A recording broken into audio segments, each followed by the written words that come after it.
Ken, thanks for inviting me, and thanks for giving this title of my presentation. I cannot properly pronounce, and I don't want to use a profane word, Flax, facts, right? That's how you pronounce it. Did you notice that Farming Smarter, they always, English is not my first language, as you can notice. Farming Smarter always comes up with very interesting titles. Did you notice that there's no normal, regular title of any of the presentations, including mine? So I will be talking about facts regarding flax. I didn't plan it, sorry. However, I will be talking about these facts based on our experience at the Vegreville site for the last 7 years. And by the way, I have to make a disclaimer. As of November 1st, our organization my affiliation is Innotech Alberta, not Alberta Innovates Technology Futures.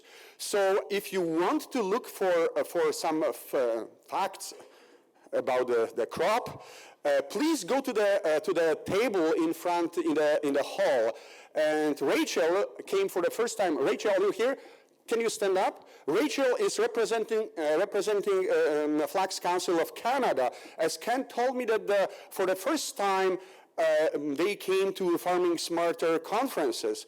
And I was wondering, it was coincidental that my talk and Rachel's appearance, it's a sign. So if you want to get some facts, please just grab, Rachel came from Winnipeg and brought this book and this tiny cheat sheet. So please grab this documents, this handouts, because she doesn't want to fly back to Winnipeg with a box full of paper.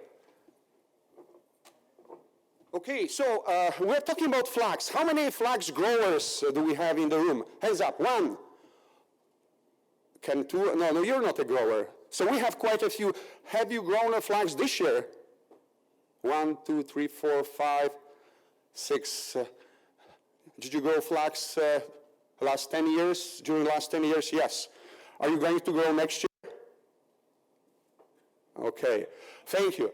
So we have like around 10 to 15% of a crowd in the room that has some experience with flax. So just quickly, I will introduce this crop because Ken was talking about corn. I bet that there is way less corn growers in the room than flax growers. So I will quickly talk about about, where's the screen? Oh, okay. Flax, it's an annual plant, slender leaves and stems. And you notice that very many people from Farming Smarter today are wearing blue shirts. And typically flax flowers are blue, but very many people or farmers or growers don't realize that you can get white flowers or purple flowers. And the slender stems, and I want to refer to what Ken was talking about. 2 years ago, we got on July 9th, really in Vegreville, a really strong hailstorm. And it was not Rod who was driving his machine, it was a regular hailstorm. And we got all crops heavily affected, all but flax. So what we found, of course, it's an anecdotal information not supported by numbers, but the flax at this stage was fairly resistant. I would say that among all the crops was the most resistant to hail. And as I said, it was quite a severe event. So fruit is the dry capsule, or we call a ball that contains up to 10 glossy brown or yellow seeds. Perhaps you know that it's like a brown and yellow flax. And flax has very shallow taproot.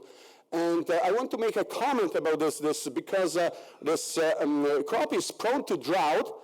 But the good news is that this shallow rooting crop leaves lots of nutrients in soil for the next year crops.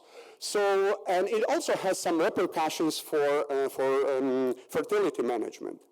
And flax depends on variety, depends on usage type. can have different height between 30 and 120 or even 150 centimeters. So it's not very many crops that you are growing and they have such a wide range of heights. So speaking about the usage types, I distinguish two types of flax. First is fiber flax that is primarily grown in Europe and in China. And as you can see, this crop is quite tall and is primarily, historically, was grown for thousands of years as a source of fiber. Fiber primarily for textiles for centuries. Our flax in Canada, I would say 100% or maybe a small promile less than 100% is linseed. And you can see that this is like a much shorter, typically between 30 and 60, 70 centimeters at the most. Again, it depends on variety, management, and location. So I claim that flax is a multi-purpose crop. Very many growers, you guys perhaps disagree with me, but I will tell you why I claim that flax is or has potential to be a multi-purpose crop. Of course, that's what you are doing. You're growing flax for the seeds, and the seeds account for just 50% of above ground biomass. Typically for short stature varieties, the ratio is 1:1. And as I said, the other half of the above ground biomass are stems that you hated, right? Do you? Do you like flax stems, growers? Oh. Do you really grow flax? Excellent. Try to grow hemp if plugs everything up. So, but as I said, for centuries, for millennia, I would say, this crop was grown as a fiber crop. And I will tell you in the end of my story that we are trying to explore this opportunity. And we've been approached, and we are constantly being approached by guys, entrepreneurs, who are interested in this linen flax for fiber and biocomposite applications. So keep in mind that in my mind, flax has potential to be not only a seed crop, but also a multi-purpose crop. So why we are growing flax? We are growing flax for human consumption, that is seed and oil, and we are growing also flax for animal feed. I bet that you've heard about this omega-3 eggs. Everybody's heard about it, right? So it's this omega-3 eggs are, hens are fed to flax, and there's a big market for fish food, farm fish, and flax goes out there as well. And there is very many technical applications, and our Canadian export goes quite often to other jurisdictions, and then, just like a paint binder, wood finish, and linoleum. Linoleum, just like a name comes from of this product comes from flax, or Latin name of flax. So food products, have you heard, who eats flax products? Hands up. Everybody, what do you do? What do you eat, I mean? How do you eat? Just bread. Oh, bread. Okay, look at this bread. How many flax grains do you see in this bread? 20, yes, per one serving. Since I've been working with flax for 7 years, I've been getting, Rachel, are you having flax in your diet? Of course, yes. I'm getting, except for today, because I made a comment that we are not seeing any flax in this buffet in here. I take just ground flax, 2 tablespoons every day. So yeah, there is lots of food products that contain flax, but as you can see, I would say they contain traces of flax. That's why Canada is one of the largest flax producers in the world, but has to export, because unfortunately our domestic consumption is not as big as it could be. So eat more flax. It will serve, yes, absolutely. Eat flax, because in 2014, I guess, Health Canada recognized flax as a food that has proven properties of reducing blood cholesterol. So guys, seriously consider including flax in your diet. Is it a good commercial, Rachel?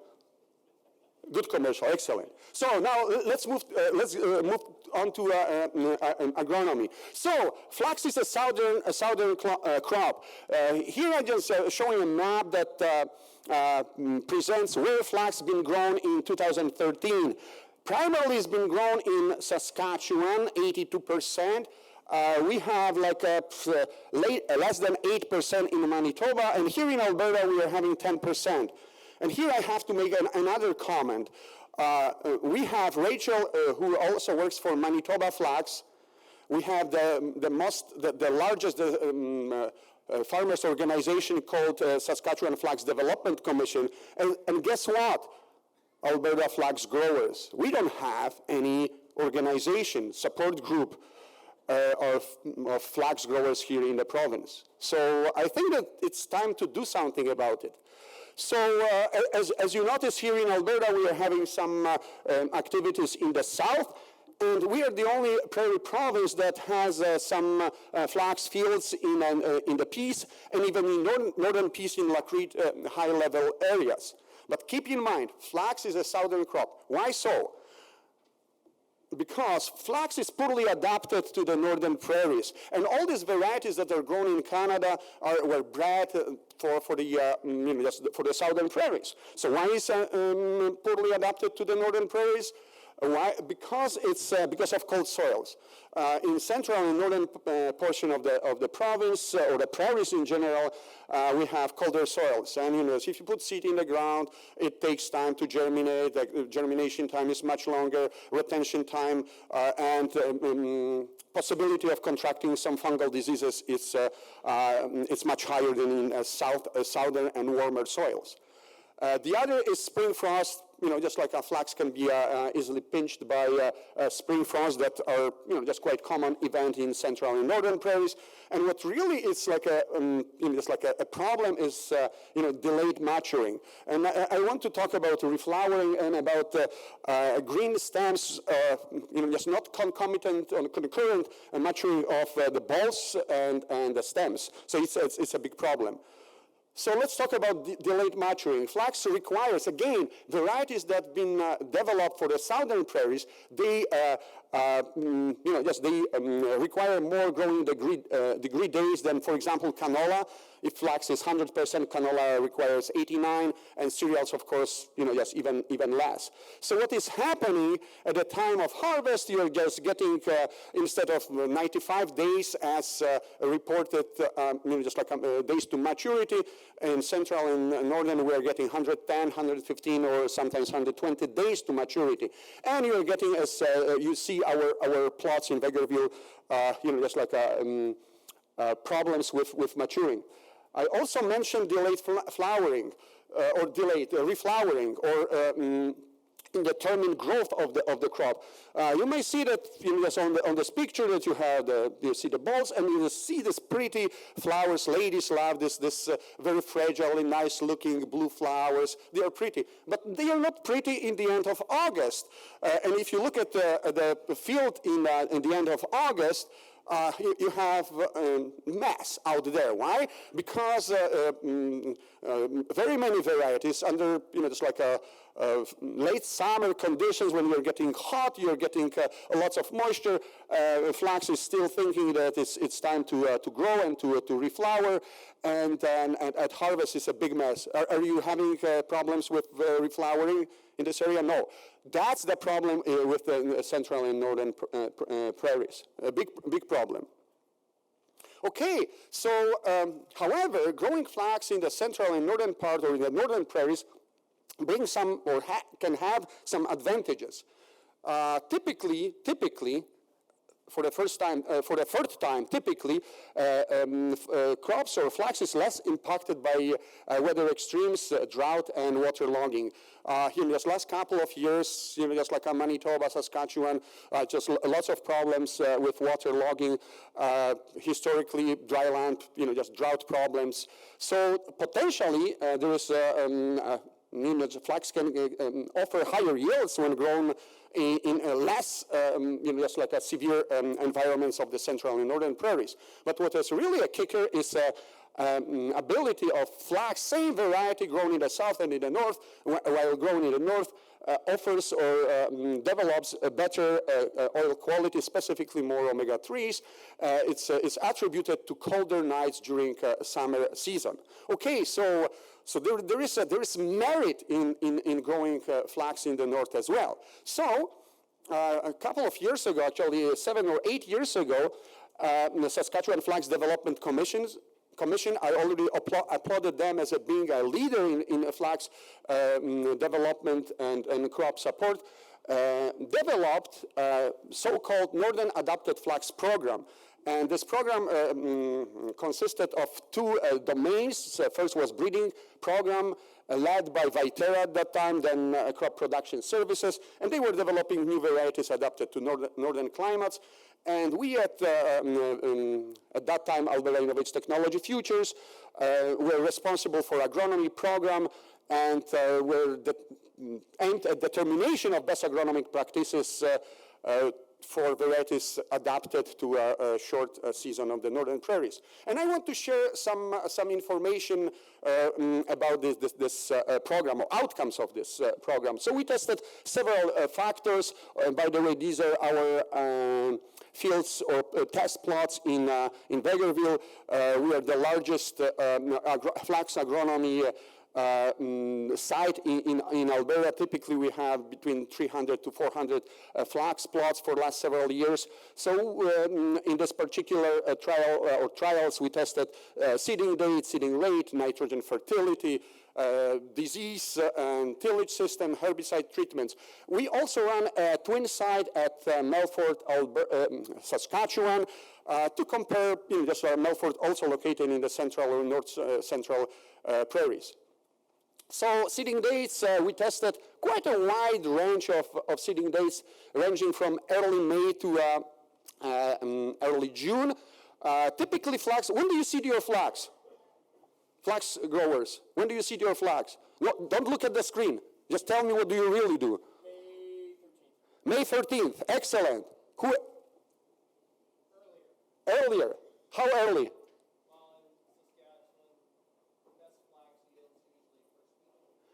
First week of May, excellent. So very many of growers whom I talked to, so apparently you're a good grower, they said, okay, I will put flax the last.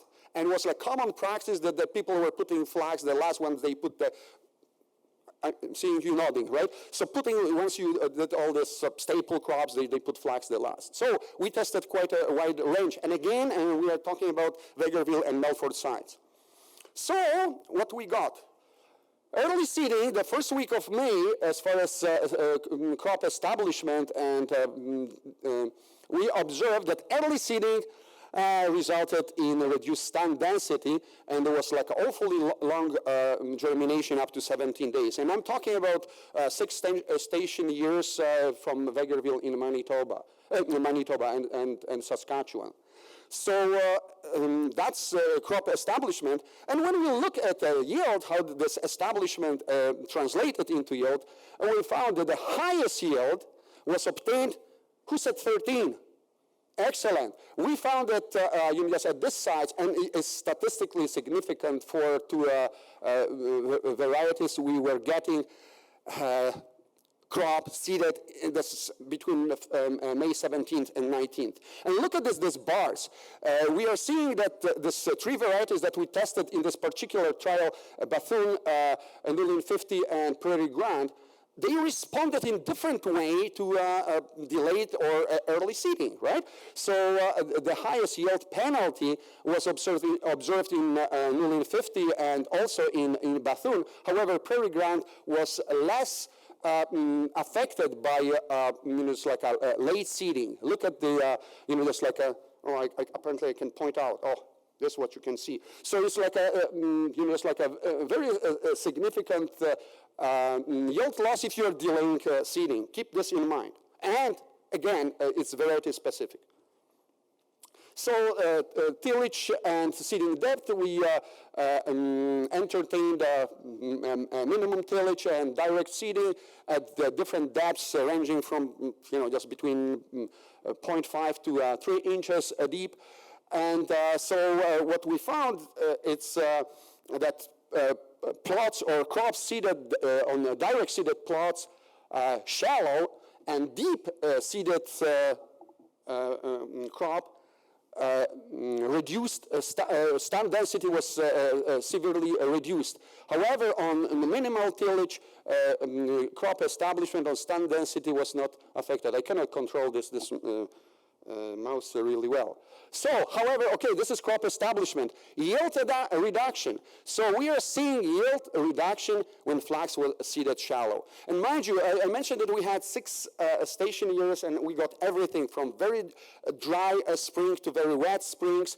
However, we found that just like both in minimum till here and then and direct seeded, a very shallow seeding resulted in yield reduction. However, just to our surprise, just no yield penalty. Actually, was the highest yield at both tillage options was obtained from plots where flax was seeded deep. So, effect of tillage and seeding rate, same minimum tillage and direct seeding, and we put between 30 to 60 bushels per acre. And of course, stand density was proportional to seeding rate, and you can see that it was almost proportional to bushels that we put, blue bars, proportional to bushels that we put in the ground. However, and this is what just came to well, maybe not surprise to experienced growers, that seed yield was not affected by seeding rate. Look at this red bars. It doesn't really matter if you put 30 pounds per acre or 60 pounds, or in Melfort we put even 80 pounds per acre of seeds, and we didn't get just yield increase. And you might notice also that just like a direct seeded plant or crop was yield was statistically significantly higher than on minimum till. Also, just like speaking about direct and tilled plots, of course, I bet that you are having same experience. If so, that higher wheat germination on minimum till, and we got a really nice or nicer stance, less weed infestation on direct seeded plots. The only advantage of heavy seeded plots was coming from the fact that those plots matured faster. So remember, I was talking that flax cannot decide to mature or not to mature, it takes forever to mature. And heavy seeded plots matured faster, but they were prone to lodging, and I will mention lodging later on. So here I want to, it was not designed experiment. However, very many people were talking about canola, and Ken was really proud that he grew canola, and at the same time you were talking that your corn didn't like canola or crucifer. Just like a flax and canola growers also cannot get along, because we strongly advise against growing flax in rotation with canola for the same reason, mycorrhizal issues, that canola doesn't develop mycorrhiza. But just like our dear canola growers, spray Roundup, and boy oh boy. This flax crop is so sensitive to glyphosates. Am I seeing a nod in here? Have you had no experience? We found that sometimes 150 meters just into the flax field, you can see Roundup injuries. Very, very, very, very sensitive, and you can see that the same spot. Just like early in spring, and then you can still see delayed maturity, reduce this green blob in the on the right-hand panel. Okay, so let's get back to some results. Nitrogen fertility. We're testing increasing rates of urea, and ranging from 0 residual nitrogen to 200% of recommended for 30 bushel yield. So what we found that just like a stand density was getting lower and lower as we were increasing nitrogen in soil. However, we found that flax, in this particular case it was variety Prairie Grand, was responsive to increasing rates of nitrogen to roughly 100, between 80 and 100 pound per acres. Luxury nitrogen, 200 of the recommended rate did nothing. And actually, just like, so you're putting twice as much resources and you're getting nothing in return, and you can get more severe lodging and just problems and delayed maturing. So you're asking for troubles. So this very interesting trial. I was asked, once we designed all our trials, I was asked, Jan, can you just like find some chunk of land and introduce also this treatment of headline EC? Headline EC is like it's a fungicide used for to control Septoria linicola, causing Pasmo disease. Because some farmers in Saskatchewan are reporting that, just if you spray headline EC, even if you don't get obvious Pasmo symptoms, you're getting higher yields. And I said, no, that this is, farmers want to see, and they sometimes attribute just like this miraculous yield increase to some weird factors. Anyhow, reluctantly, I accepted this trial, and get what? We found that this treatment of headline EC in this initial set of trials, just like increase yield of flax even to up to 30%. And this 30% increase was at the Melfort site. In Vegreville, we're just like typically observing between 10 to 15%. So farmers were right. Sorry, guys, I accused you as a group for just like trying to fool me. But indeed, that was really, really intriguing because, again, without obvious symptoms of Pasmo, you're getting this yield increase. So we started digging just deeper, and we found that just like it must be something else in the product that causes this yield increase. So we're suspecting some plant growth promoting or boosting compounds that are also in the product. So, and I will tell you this, what we did in the second phase. Headline EC, in addition to just like promoting yield or increasing yields, also prevents lodging. And lodging is a nightmare for just like flax growers. So with headline EC, these are pictures from Melfort, nice standing crop, the same site without headline EC treatment. We are just presently, we're conducting, finishing 3-year studies aimed at just examination of different fungicides and different products, and we are running at 6 sites across the prairies, and we will be reporting our data on effects of plant growth promoting properties of different fungicides, reduction of lodging, and yield increase shortly. So I started with telling you about this Northern Adapted Flax program, and I want to finish up with it. So indeed, just like a Viterra Crop Production Services developed a few lines. We tested 2 lines for a couple of years, and one line is FP, it was 54, we call it, was substantially, significantly better than the check. And we also tested this 3 fungicides that, as I said, prompt our in-depth research. And you can see that this headline, twin line, and caramba, and all of them boost crop flax yield, with headline still being, just like the highest yield promoter. Okay, now I will have to show you a slide that I hate to show.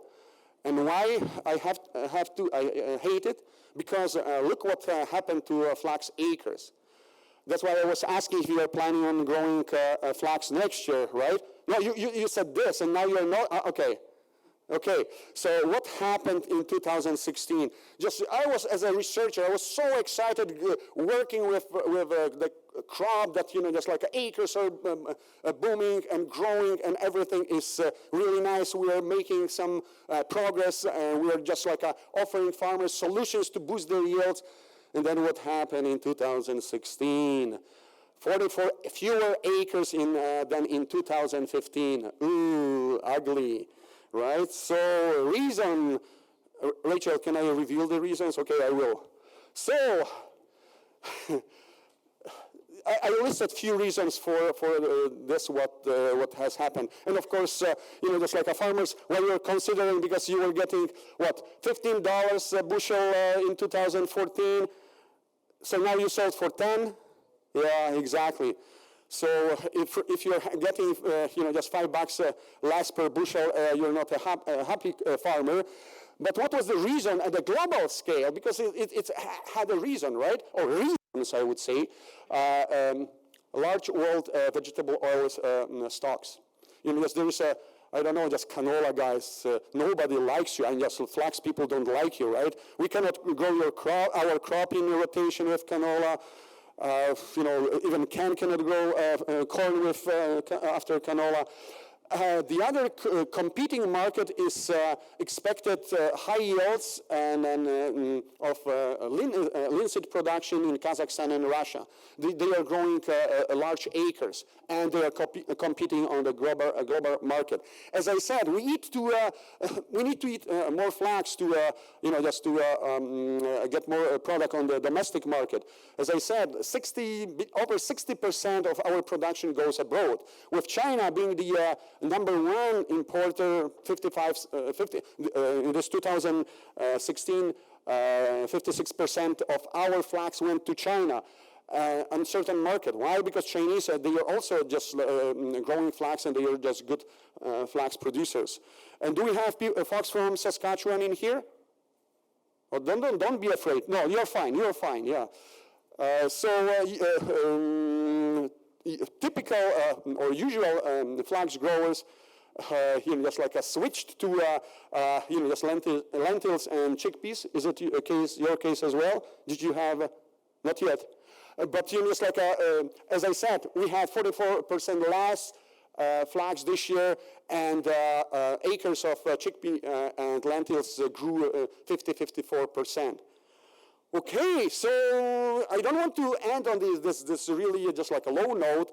So I will say that yes, I still think that we'll bounce back. And I was mentioning to you that I claim that flax has potential to be a just multi-purpose crop, and that this my hope is partially a result of our work in Vegreville, since we're working with fiber crops and we are promoting whole crop utilization. And as I said, we are getting already just like entrepreneurs, investors coming with ideas. In Saskatchewan, you have Swarcher Modui buying some straw for paper.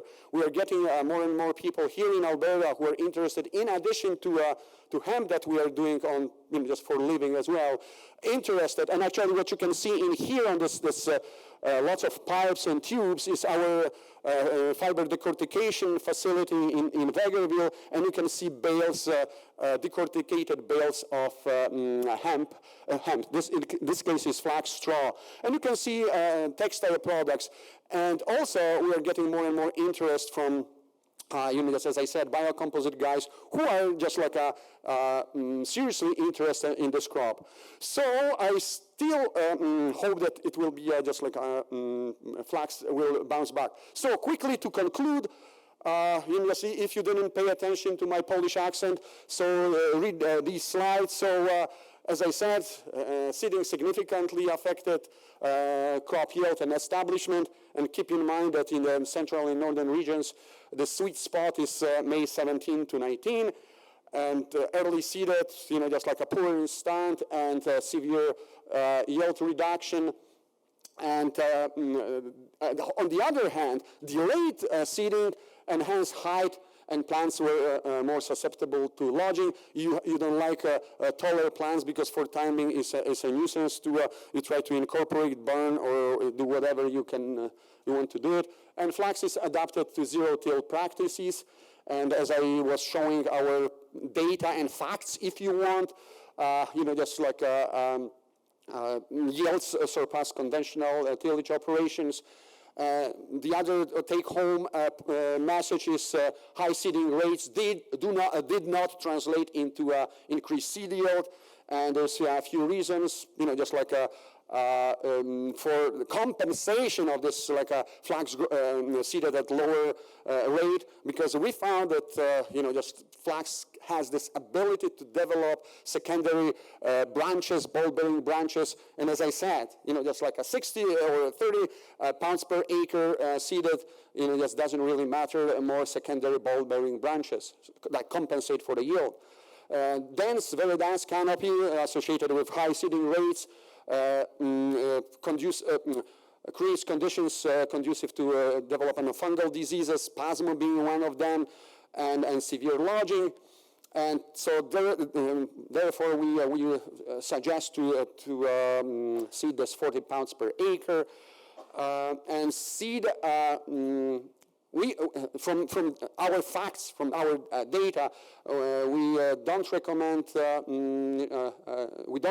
shallow seeding, and we found surprisingly that deep seeding, particularly in drier years, but not only in drier years, flax can withstand this deep seeding at least 1.5 inches. Flax responded well to the nitrogen rate. But if you exceed this 80 to 100 pounds per acre, no use, and we have lots of new data supporting this information. I didn't have time to touch on slow-release nitrogen fertilizers. We haven't found any use for flax, and also, just like a flax is not very responsive to applied phosphorus fertilizer. We're running at very many, like 10 sites across the prairies, nitrogen and phosphorus fertility trials. Very exciting research we'll be sharing with you in years to come. And as I said, just like an application of fungicides, the headline is in particular led to a significant increase of yield. And my last conclusion is utilization of flax stems that contain fiber, actually two types of fiber for biocomposite, biobuilding, other industrial application could contribute to hemp revival. And I see that now we are the stormy days. That's like this. That was not as bad as as what we are seeing this tornado chaser, right? But I see that in the brighter days, I see that the rainbow will be eventually over flax plots again. Thank you very much.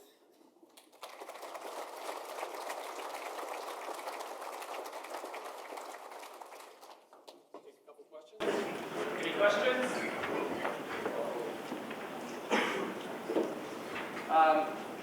Two questions. Do you have any idea on what ideal soil temperature would be, and any insight for seeding? And any insight on why the straw seems so tough this year throughout all of Western Canada for harvest? Let me start with the latter question. So typically, which area of Alberta are you farming in Alberta?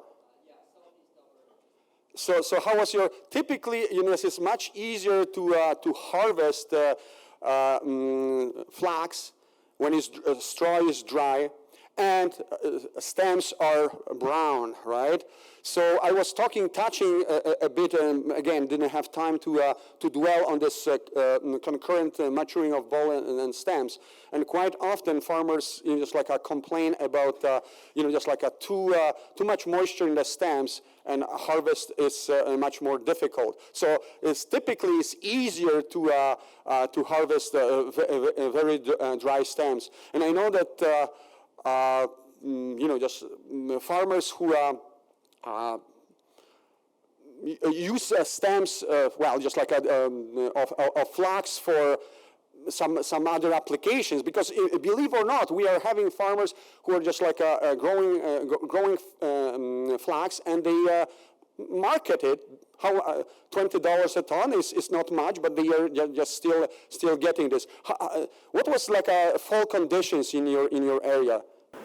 The flax that was hard to combine was desiccated and harvested at the beginning of November. So Beginning of what? No, I can hear you, but I'm just like a... Yeah, that's a quite typical Alberta practice, harvesting in November. I'm not making fun of you, because we are still combining our canola in Vegreville. Yeah, just we're dusting off snow, and you know, just like it's dry enough. Yeah, so typically it's related to moisture content. So drier stems, easier harvest. So you desiccated, when did you desiccate? third week of September. Third week of September, and you're harvesting in November. So yeah, and which variety did you? Glass. Oh, glass is a new variety. It's like we had glass this year. And actually in Vegreville it was not that bad, and glass, surprisingly, we never desiccate. And this is just like we're talking about desiccation. We never desiccate because we think that we want to you know, it's like develop or identify conditions or practices, if you will, that would allow going and harvesting without desiccation. So I attribute this poor harvestability to still stem moisture. This is typically what happens. And then soil temperature, you know, just like we are putting, you know, just like between 7 and, well, just 10 degrees ideally, because as I said, when we put, you know, just at, you know, just early May, when temperatures were bouncing, you know, just like below 5 centigrades, it sat for like 2 weeks plus, right? So don't do it. Thank you. What type of desiccant do you prefer, the right loan or doing a glyphosate? See, as I said, we are, the question is glyphosate or reglanid. You know, just like, as I said, responding to the previous question, we are not desiccating.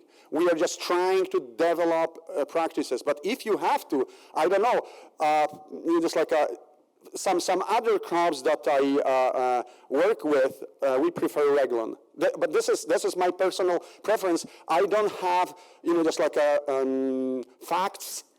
Did I get it right? Didn't offend anybody. Okay, good. So I don't have, you know, it's like a personal experience, a research experience with that. Personal experience, we go with Reglan in our shop. Do you know what timing of right loan? Is there a particular date that you can say glyphosate or spray? No. As I said, we are. I bet, Rachel. I bet if you just like approach Flag Council of Canada, they might be having this information. Yes, Rachel, stand up and wave. Rachel. Yes, exactly. She will talk about desiccating. So that's we disagree. I'm just disagree. As I said, you know, just we want to save inputs and reduce environmental impact of unnecessary application of chemicals on the land. Any last question? Going once, going twice. Sold. Thank you.